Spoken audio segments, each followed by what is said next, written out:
Hi, I'm Heidi and I'm going to show you how to style a wig like Rey's hair from Star Wars: The Force Awakens.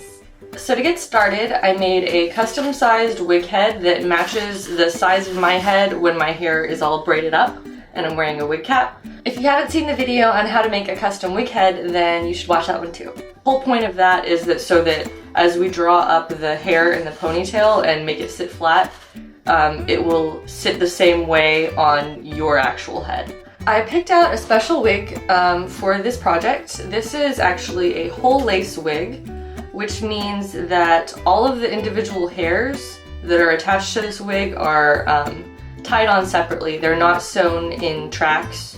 So that will help us when we're drawing it up into the ponytail, because there won't be a lot of tracks to hide and you don't have to sew in extra wefts. So this will allow me to have a much lighter and more comfortable wig because I use this kind. I recommend leaving like about 1/2 inch of lace on your wig, and that's going to help you attach it and make it look more natural along your forehead.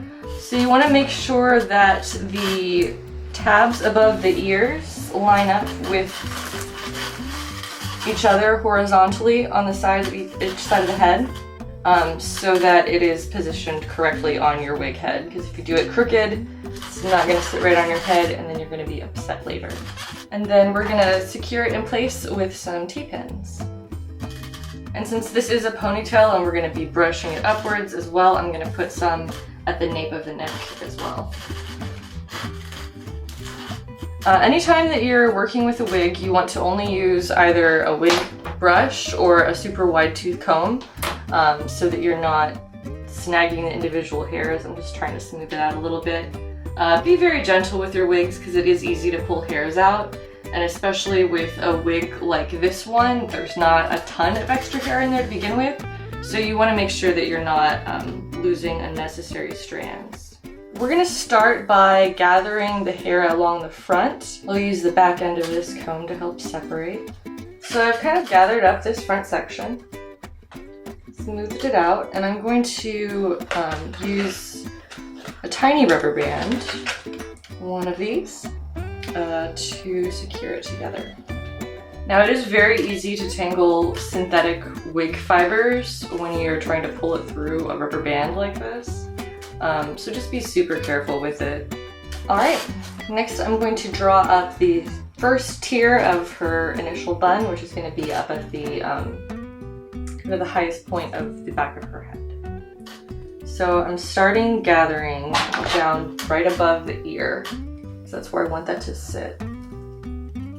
So I've gathered up the bulk of this first bun and I'm just holding it loosely in my hand, and then I'm going to use the back of this to pull out some loose hairs to frame the face, as well as the longer strands that are going to hang and curl down around the shoulders.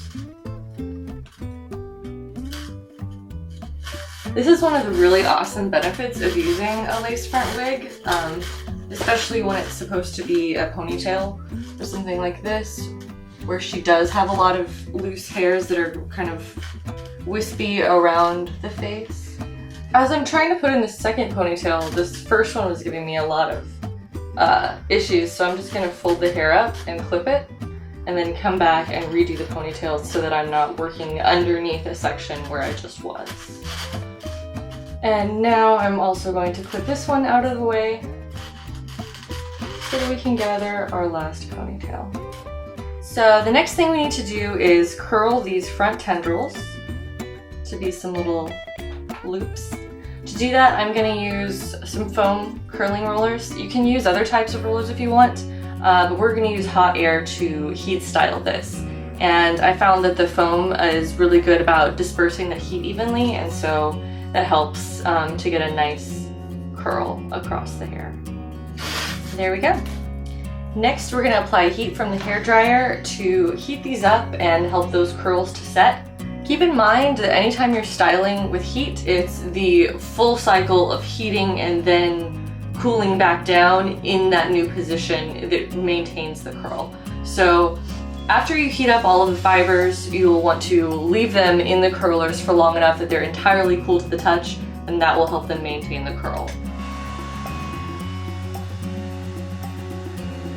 So I've actually decided to approach this from the bottom and work on this bun first and then go up, so that I'm not constantly lifting up the work that I've already done to make the next one. Wrap it around the ponytail you've already made. On this last pass, you'll want to come from the top and make sure that you don't pull it all the way through so that you still have this loop. And I have prepared some strips of fabric. This is just scraps of knit fabric that I had so that it won't fray. And these I'm going to wrap around each one of her buns to help protect them.